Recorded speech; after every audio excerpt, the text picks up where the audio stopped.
Σήμερα ο άνθρωπος συμφωνεί με το καθομοίωση της Αγίας Γραφής? Αν όχι, γιατί? Πράγματι, όπως θα ενθυμίστε από τα περσινά μας μαθήματα, που ήσαν ανθρωπολογικά από τα 3 πρώτα κεφάλαια της γενέσεως, είδαμε ότι ο άνθρωπος είναι πλασμένος κατ' εικόνα Θεού, με προορισμό να γίνει καθομοίωση.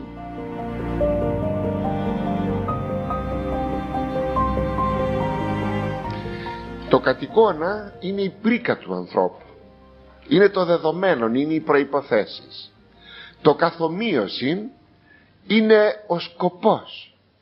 Προηγουμένως λέγαμε στο μάθημά μας ότι ο χριστιανισμός είναι ελπίδα και ότι το νόημα της υπάρξεως δίδεται μόνο από τον χριστιανισμό. Ποιο είναι το νόημα της υπάρξεως?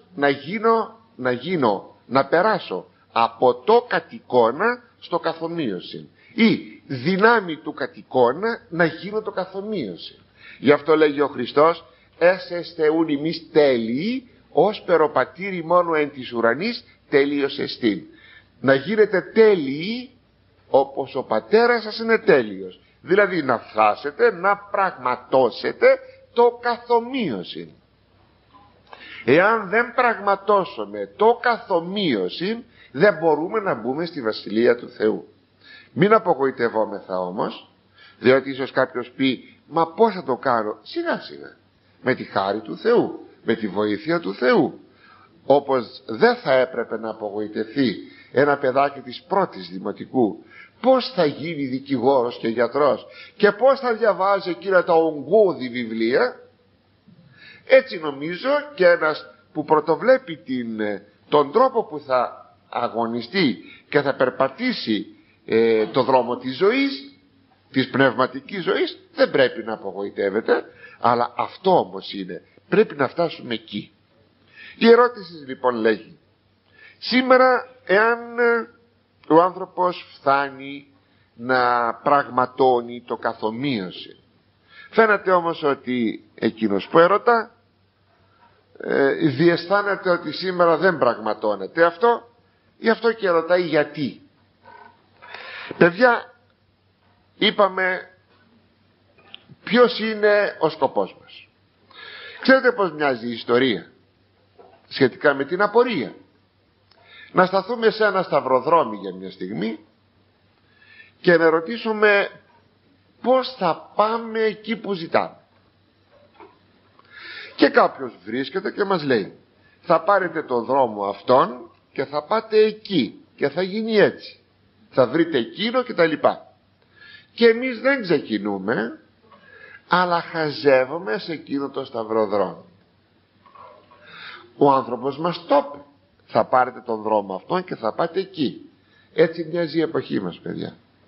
Η εποχή μας δεν θέλει να βαδίσει των δρόμων του καθομοίωση, αλλά θέλει να βαδίσει το δρόμο που θέλει εκείνη.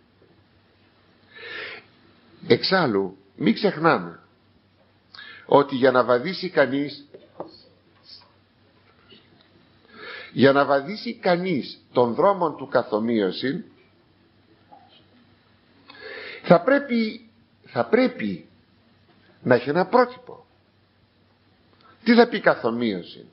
Θα πρέπει να έχω το πρότυπο που θα του μοιάσω, του προτύπου αυτού. Σήμερα το πρότυπο το έχουμε ξυλώσει. Σήμερα μιλάμε ότι κάθε τι κατεστημένον δεν μας χρειάζεται. Είναι δυστύχημα ότι το Θεό τον κάναμε κατεστημένον. Απορώ όμως γιατί δεν κάναμε και τον ήλιο κατεστημένον. Απορώ γιατί δεν κάναμε και το νερό κατεστημένον. Και το ψωμί δεν το κάναμε κατεστημένον. Γιατί δηλαδή δεν ακούστηκε ότι κατεστημένον είναι το ψωμί, δεν θα ξαναφάμε ψωμί. Κατεστημένον είναι ο ήλιος, δεν θα θέλαμε να ξαναβγεί. Και επειδή εκείνος έχει την ανέδεια να βγαίνει κάθε πρωί, εμείς θα πάμε να κρυφτούμε μέσα σε υπόγεια και σε ποντικότρυπες για να μην τον βλέπουμε, επειδή θα θέλαμε να τον κρίνουμε και να τον θεωρούμε κατεστημένον. Δεν νομίζετε πως τα πράγματα είναι ανόητα, Κάναμε το Θεό κατεστημένο και ότι δεν μας χρειάζεται πια και ότι αρκετά βασίλευσε στην ανθρωπότητα. Καιρός να του γκρεμίσουμε το είδωλον, να φύγει από τη μέση. Βγάλαμε λοιπόν τον Θεό. Μιλάμε για αθεία. Λέμε ότι δεν πιστεύουμε τίποτα. Όχι, δεν πιστεύουμε στον Ιησού Χριστόν, δεν πιστεύουμε σε τίποτα. Πέστε μου σας παρακαλώ, βγάζοντας το υπόδειγμα, είναι δυνατόν ποτέ πια να μιλάμε για μίμηση? Διότι το καθομοίωση δεν είναι τίποτα άλλο παρά μίμηση του προτύπου. Εγώ είμαι το αντίτυπο και πρέπει να ομοιάσω του πρωτοτύπου. Μα δεν υπάρχει το πρωτότυπο, το πετάξαμε. Πρέπει να ξαναγυρίσουμε πίσω στο πρωτότυπο για να επιτύχουμε το καθομοίωση, να βρούμε το νόημα της υπάρξεώς μας, το σκοπό της ζωής μας και να βρεθούμε και να καταξιώσουμε την ύπαρξή μας, να βρεθούμε στη Βασιλεία του Θεού. Αυτός είναι ο λόγος γιατί σήμερα δεν υπάρχει το καθομοίωση. Αν θέλετε όμως, γιατί βγάλαμε τον Θεό? Τον βαρεθήκαμε. Ποιος είπε ότι βαρέθηκα να τρώγω ψωμί και φαΐ? Ποιος είπε βαρέθηκα να αναπνέω? Αλλά κάτι συμβαίνει εδώ. Υπάρχουν άνθρωποι που λέγουν βαρέθηκα να τρώω. Θα μου πείτε ποιος είναι δυνατόν? Ναι, οι άρρωστοι. Πηγαίνετε σε έναν άρρωστο, το καλύτερο φαΐ, θα σας πει ότι δεν μπορεί, το βλέπει και αναγουλιάζει, αισθάνεται άσχημα, το καλύτερο φαΐ. Μα αυτός είναι άρρωστος. Λοιπόν, δεν νομίζετε πως η εποχή μας είναι άρρωστη? Και μάλιστα άρρωστη βαριά, όταν φτάνει έτσι να σκέπτεται και έτσι να κινείται. Ναι παιδιά, είναι άρρωστη η εποχή μας. Θα μου πείτε όλοι οι άνθρωποι είναι άρρωστοι? Όχι, όχι. Τουλάχιστον κατά τεκμήριον εσείς που έρχεστε εδώ θα πρέπει να προσέχετε πολύ, μα πάρα πολύ θα πρέπει να προσέχετε να μην αρρωστήσετε. Όλοι μπορούμε να αρρωστήσουμε. Ναι, όλοι.